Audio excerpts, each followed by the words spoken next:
Hello, Sagittarius. Welcome to the Plaid Sheep Oracle. I've been saying now that the readings are becoming more layered. They are challenging me to get, sort of the whole message out. To not rush it.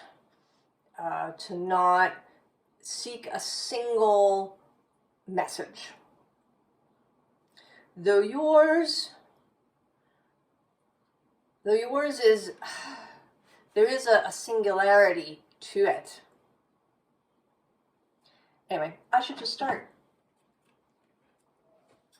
with this mountain goddess.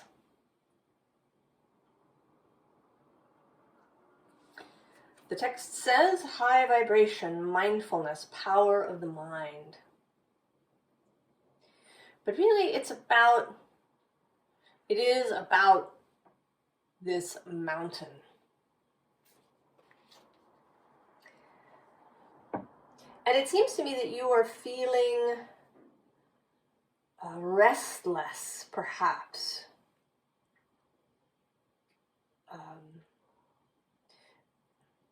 That you feel that there's something that you are meant to find, that you are meant to go on a quest. And this is not surprising. Your court card is the Knight of Wands. Speedy, adventurous, passionate, rushing in. It's interesting, actually, to me, because Aries, being a cardinal sign, the Aries court card is a queen, the Queen of Wands. And she is a much more measured character.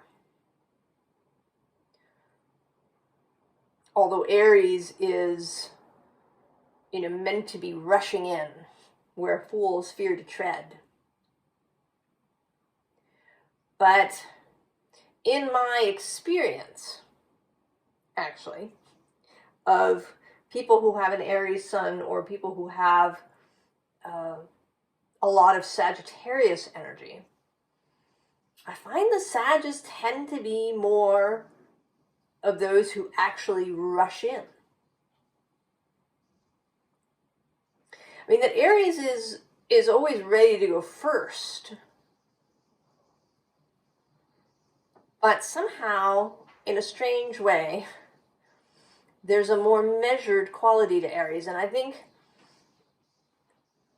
that that's partly, this cardinal energy, which, has real purpose. Whereas Sagittarius is mutable energy. Really more about, just wanting to move. And I have that sense of you. The Sagittarius energy, as I encounter it, is very restless. That it wants to move. We begin here with this Four of Swords. And right below is this really lovely Nine of Cups, There's a party going on.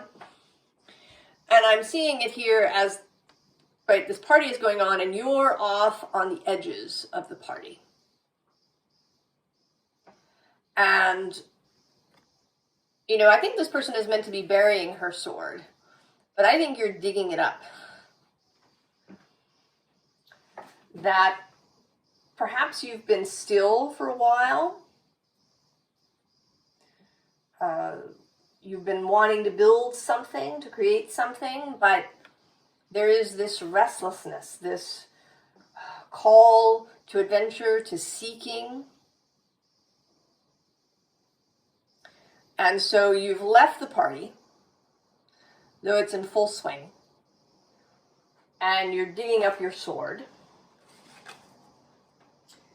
The bottom of the deck, just as a confirmation, is this traveling Three of Wands.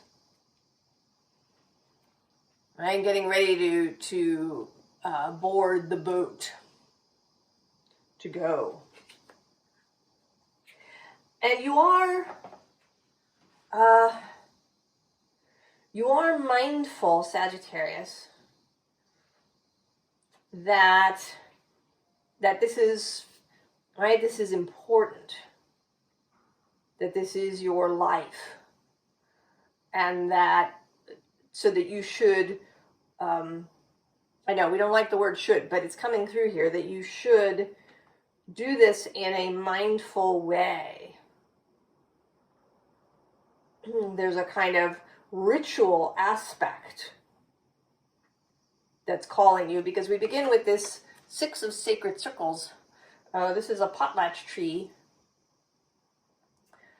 People who have can bring what they have and leave it at the potlatch tree, and then people who need in the community can come and get, right? It's sort of a revolving thing. So that those in need have a resource, and that those who have the joy of giving. But it's a little removed, right? You're not handing somebody something. There's a remove there, which can lighten that. So there's a ritual aspect to this 6 of sacred circles.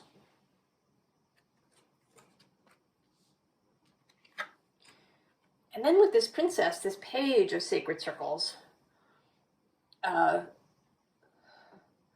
think you're wanting to have all the information that you can have. And maybe this is a little bit of a change for you. That in the past you have simply just rushed out the door to go on the next adventure. And this doesn't necessarily mean travel. This could be, maybe you're a serial entrepreneur, starting businesses and then moving on, because it's the beginning that is so attractive. That once things become settled, right, it's less interesting.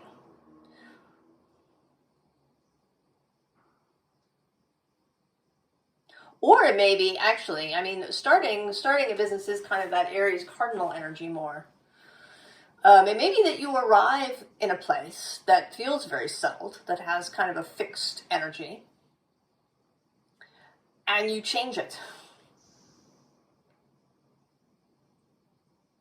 You kind of arrive like a wind into a place. And you create change, and then you sort of blow out again. And you do it, and perhaps in the past you've done it without really thinking about it very much. It may almost have been unconscious. Right? You get a new job, things feel sort of stagnant in the place, or to you at any rate. And so you instigate a bunch of changes. And then, once that's done, right, you're sort of done and ready to move on. And maybe this has been an unconscious pattern.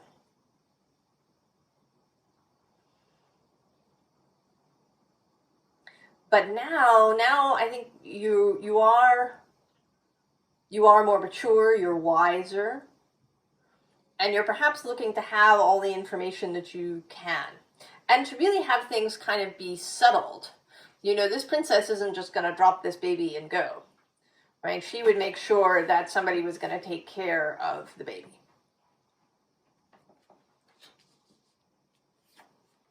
And then this particular death card also has a very ritual, sacred ceremony kind of image to me. That you've gotten in the boat with this guide who takes you to this place where you maybe make an offering, or you speak to your ancestors, It actually makes me think of this sculpture by the sculptor Meta Warrick Fuller. She was a black woman who studied under Rodin, and she did a number of sculptures around her African ancestry. And one of them is this great one where a young man is gone kind of on a quest in the forest, in the jungle, and he meets a skull. And he is kneeling in front of this skull.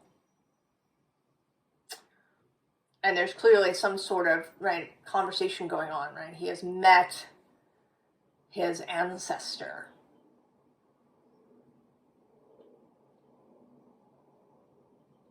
And you can see that it's his fingers kind of dig into the ground. It's an intense experience for him. So there's this ritualistic aspect here that you want this seeking to be different.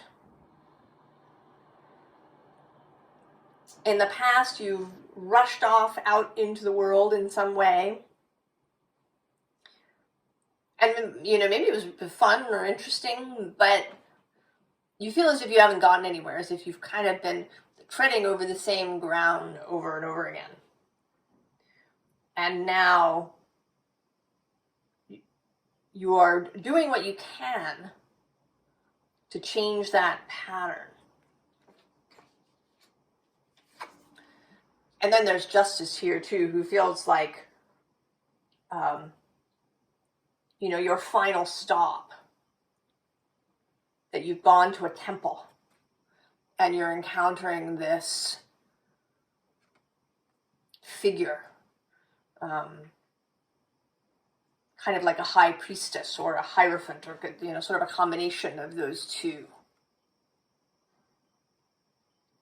to receive guidance, to receive the oracular vision, to receive prophecy, to receive instructions, perhaps.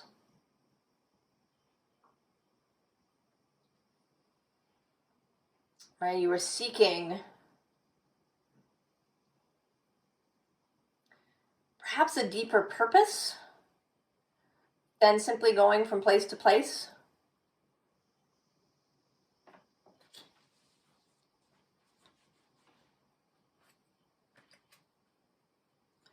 So we have this seer of earth, wanting to see, wanting to know, wanting to understand. The hermit sits below. And actually below that is the tower. So this flame, your inner flame,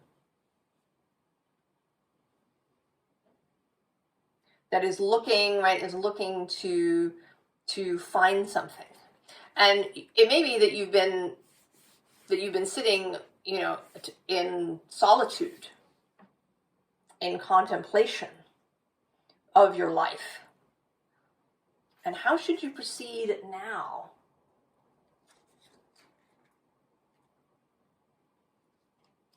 The bottom of this deck is this very interesting Four of Wands.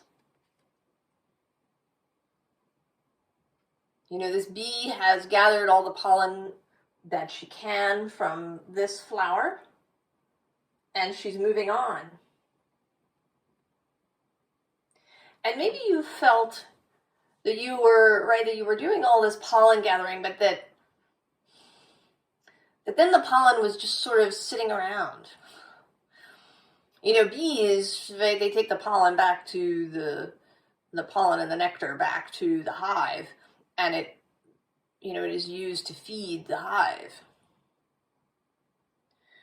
But it may be that you've been feeling that all of this gathering hasn't really had a purpose.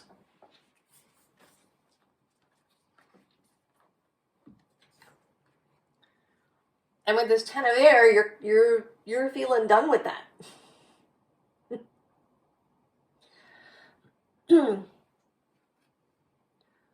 You've gathered all of this stuff. Ideas, perhaps, or information. You've gone to all these places. And it still feels unsatisfying. The itch is still with you.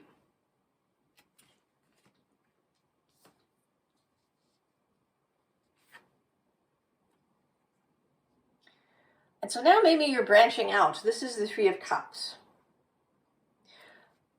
But it shows the Three of Cups often shows very similar people joining together, right? Your tribe, your people, you and your immediate circle. But these are very different.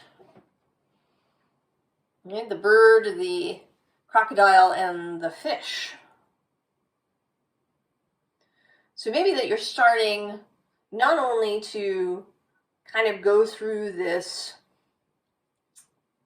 ritual process before heading out on this next quest, but also to seek out different or alternative information and people.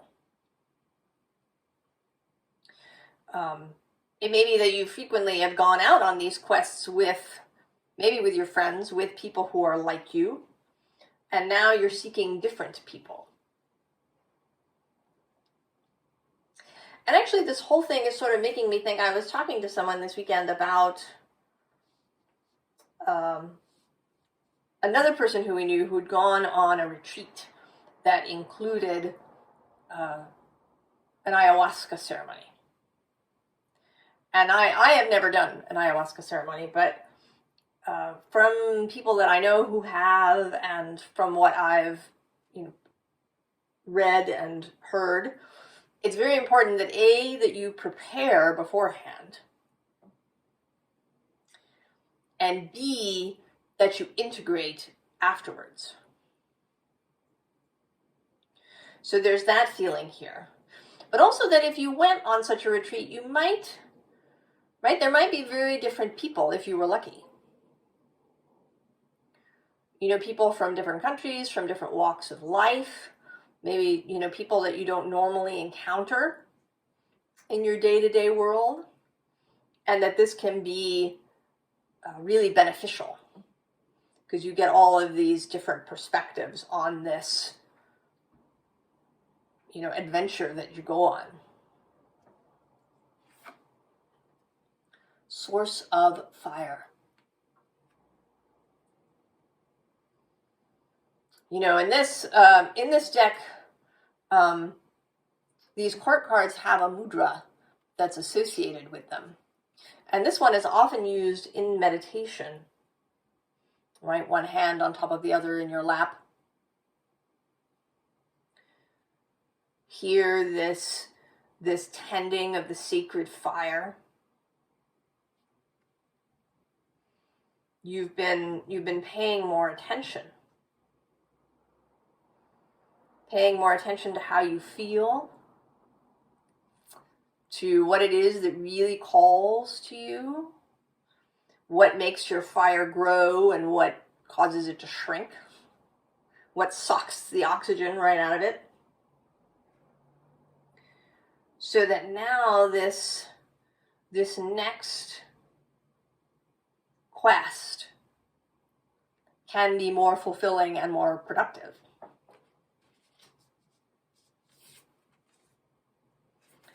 Here, this little Five of Pentacles, Five of Earth.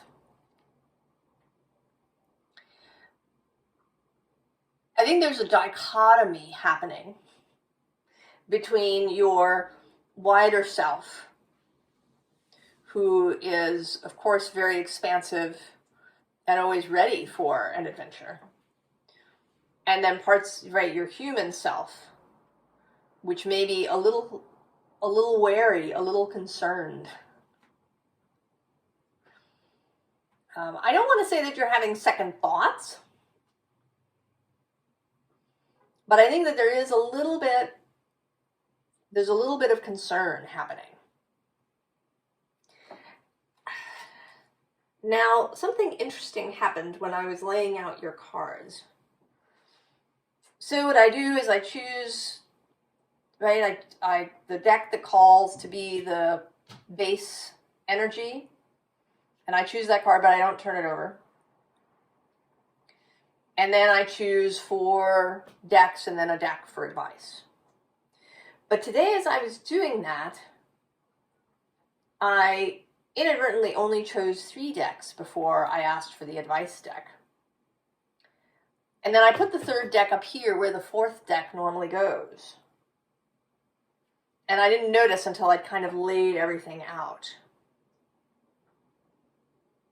So then I asked, should this go here? And the answer was no. So then I asked for the final deck. And I think that this wants to say that you're feeling this. You're having, or your mind, I should say, is in this, when in fact this is the reality. Essentially, you're putting this in your own way, kind of, and it doesn't actually need to be there. So I'm going to talk about this one first.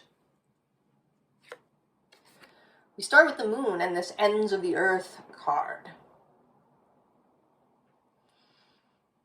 You are prepared to go as far as is necessary, to go to the end of the earth, to find what you need.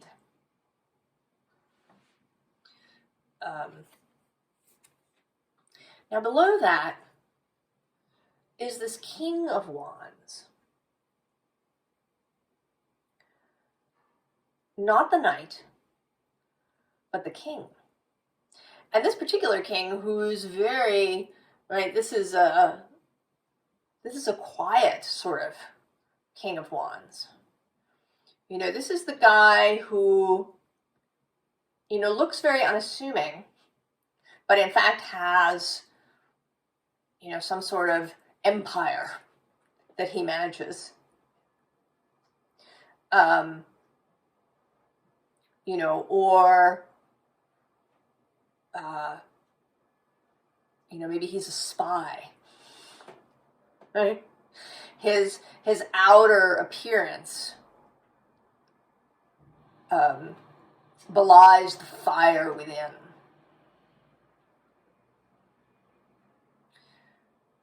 So that is something that things are not necessarily as they appear to be. So that's number 1. The bottom of this deck is the 6 of Pentacles.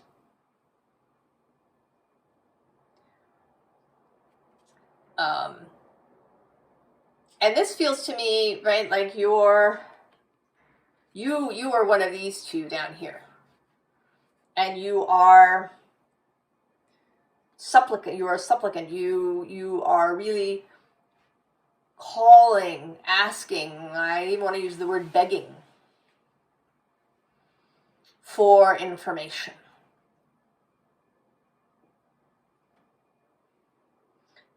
There is a sense of that. There's a little bit of a sense of desperation coming through. And it's here too in this 5 of Earth.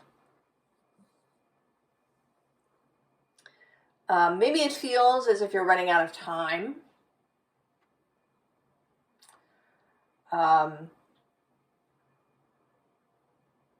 You know, and that could be because you are older. Maybe you're coming to what most people think of as the end of a working life.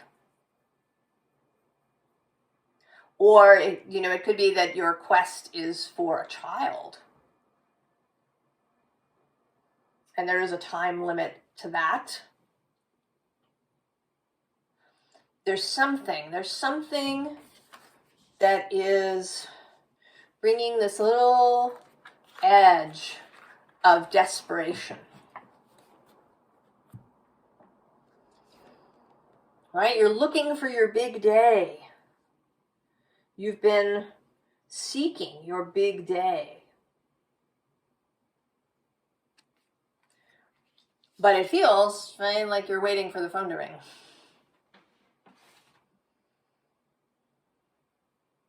That none of these journeys in the past have provided you with what you ultimately wanted. And so there's a kind of internal tussle happening between this more mature aspect that has recognized the need for some preparation before heading out, to clarify an intention when heading out. What is the intention? As I move, what is, is there a goal of some kind? Or my goal and intention are a little different. I prefer intention, I think.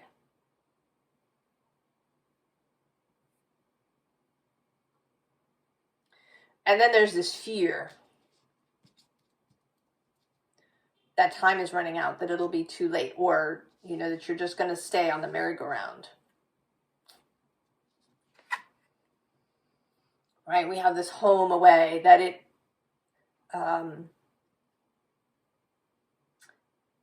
that you'll just sort of be tossed about by the waves. And then we get the Nine of Swords. That fear, that anxiety, that those thoughts that we get if we wake in the middle of the night, in the hour of the wolf.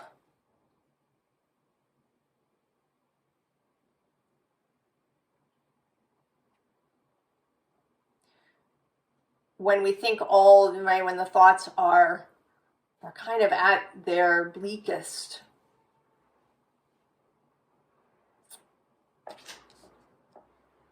But in fact, the actual truth, what your wider self knows is true.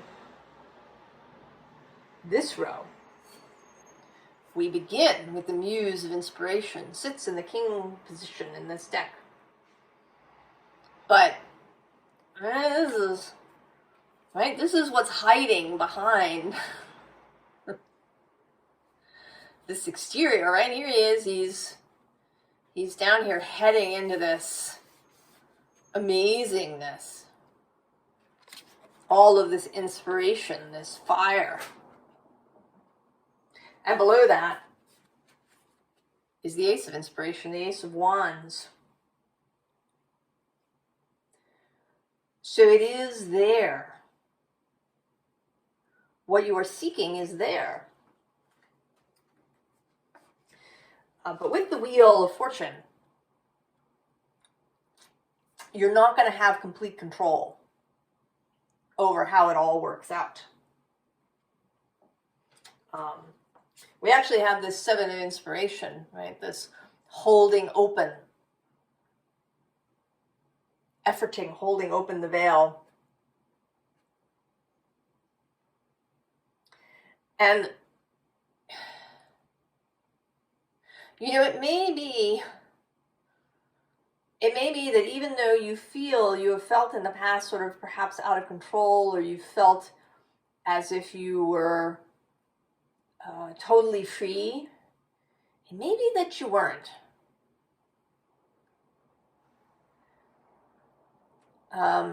It may be that you've never entirely let go of something. Like you've always kept one finger on home base.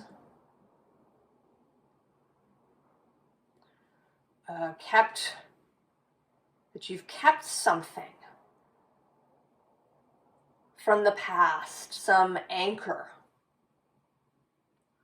Right? So you're holding this open, you see all this gorgeousness, but you don't want to sort of move completely into that space. Although here, the High Priestess calls you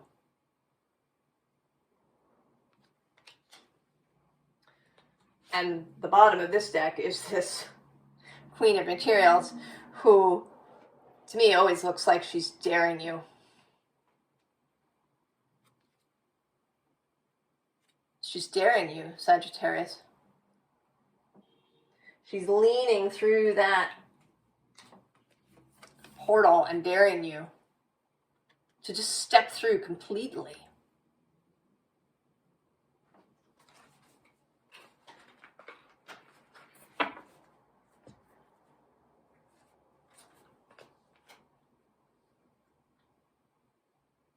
And I don't know what that is.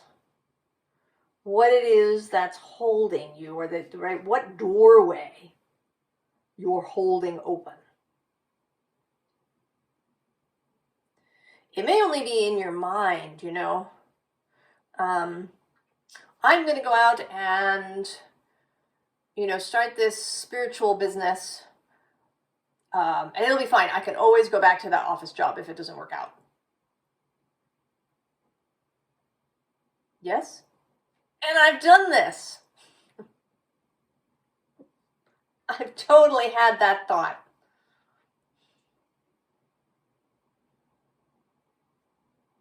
Right? There's a fail-safe. There's a, right, like the safety school when people apply to college. If it doesn't work out, I can always go back to being a lawyer. If this doesn't work out, I can always go back to being an admin. If it doesn't work out, I can always go back to whatever it is.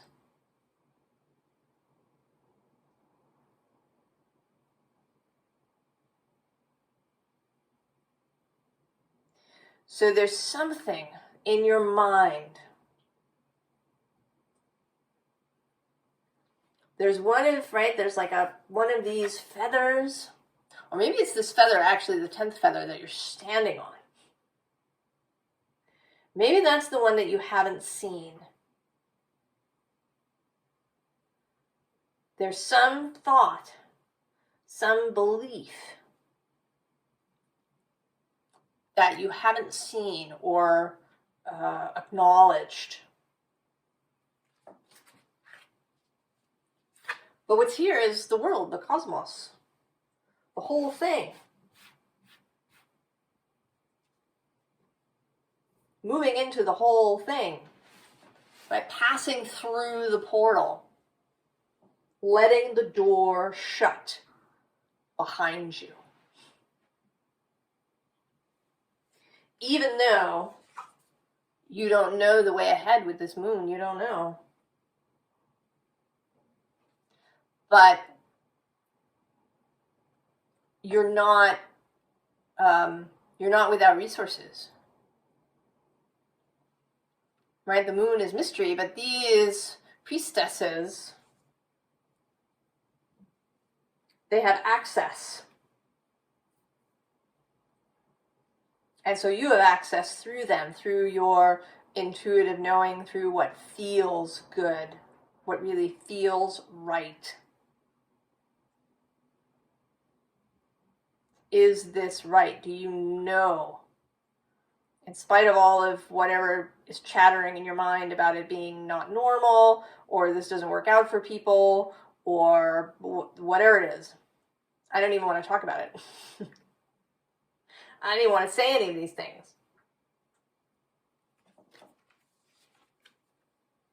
All right, the Fool, there's that Aries energy coming in.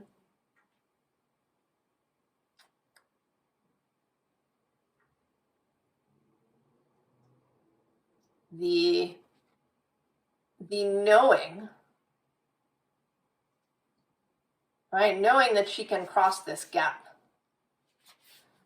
even though she can't see it. Right? I sort of actually picture her, you know, sort of pushing this ladder down and away.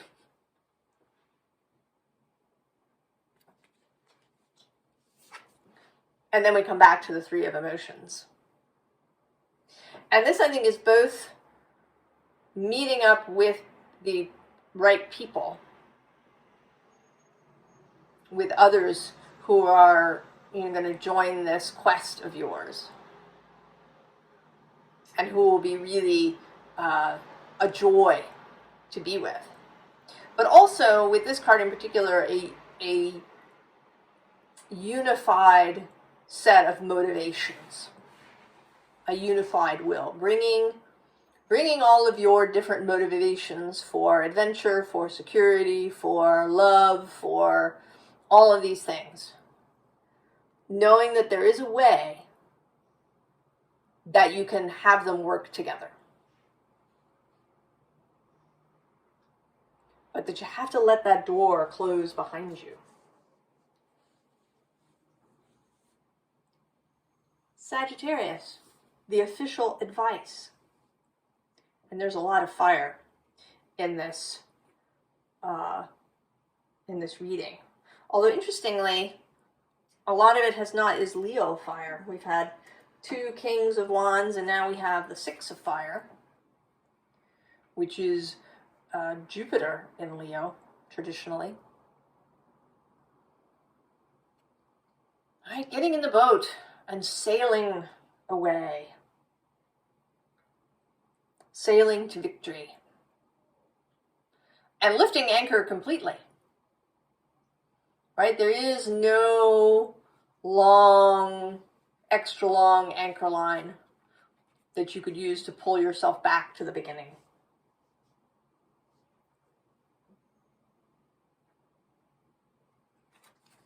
Below that is this 9 of Fire, which to me always looks like a discovery, right? She's gone into this cave and she discovers that she can create these stars.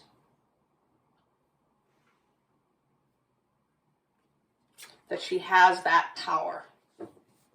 The bottom of the deck is the 8 of Fire. So movement, but not, here again, not helter-skelter. Not, there's no rashness. There's no carelessness. This is considered movement. Right? A panda is not a fast steed. She's moving with consideration. Of course, the High Priestess. Right, listening to your inner voice, to your wider self, to your fellowship. What is right for you now? And then the King of Earth. I've been thinking of him recently as the ghost of Christmas present. He has that kind of, right, he's surrounded by, this cornucopia that spills out.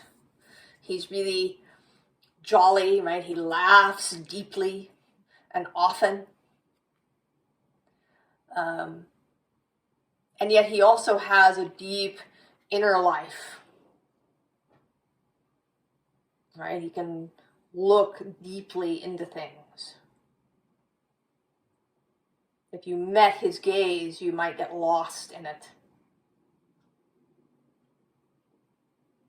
There is so much connection to earth and stability. Know it. Know that you have this connection, that you can let the door close.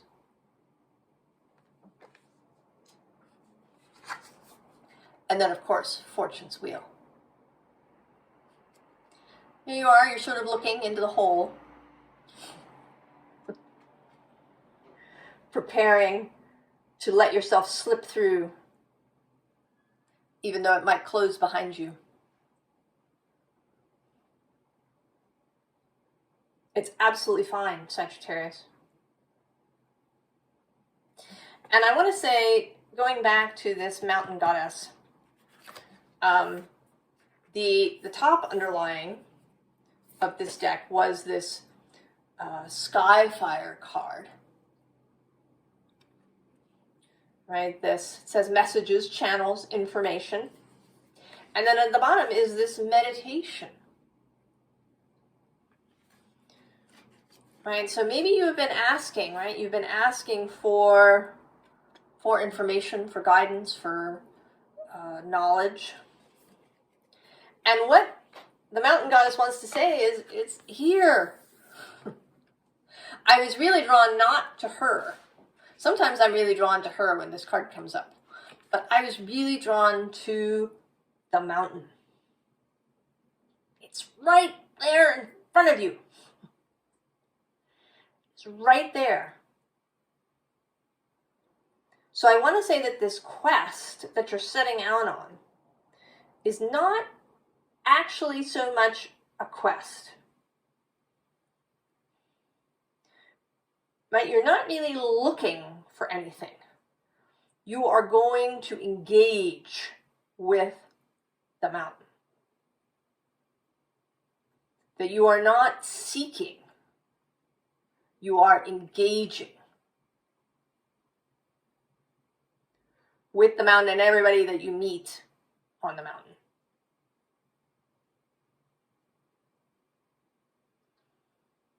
This is not, right? You're not having, right? It's not a mystery to solve. It is something to be engaged with. To really, I mean, we talked, I think in a, I don't know when it was, a reading some time ago, right, about you having skin in the game. And maybe that's the door that you have to close. Maybe you've always kept, right, like 1 foot out the door in every situation that you've been in. And that's the door you have to let close. Right? If this doesn't work out, I can always go back to whatever. If this relationship doesn't work out, I can leave.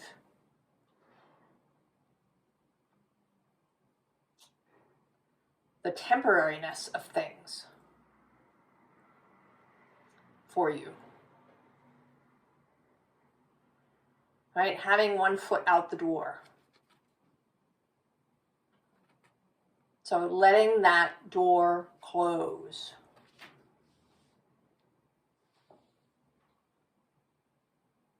Sagittarius.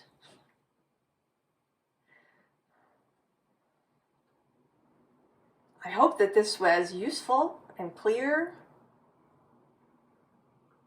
and that you feel excited, that you are going to engage in this perhaps intention setting, ritual preparation, and that will give you extra clarity about how to go now. I wish you the very, very best, Sagittarius, and I'll see you next time. So long.